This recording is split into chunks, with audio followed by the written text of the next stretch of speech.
2025年10月，約250組嚟自世界各地同大中華地區嘅創作者齊聚澳門，參與 Creator Week Macau 2025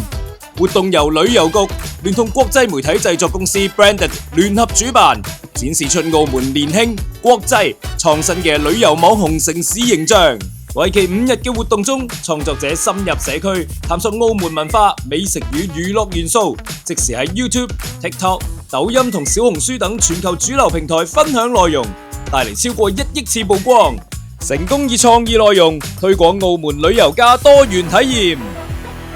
活動同時舉辦商業論壇同創作者學院，匯聚超過50位業界領袖、平台代表及內容製作人，深入探討創作者經濟趨勢，為本地新媒體團隊提供專業培訓與交流平台，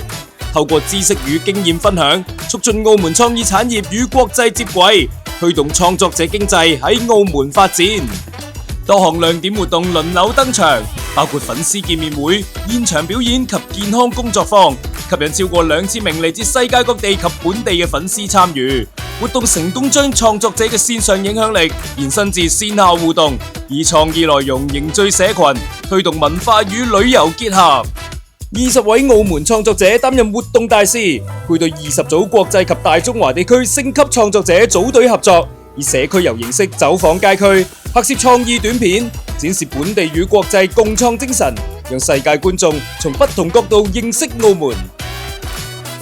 Creator Week Macau 2025成功發揮澳門國際交流平台優勢，讓創作者走出去，引進來，以創意連結世界，推動旅遊多元發展，加強澳門作為世界旅遊休閒中心嘅國際定位。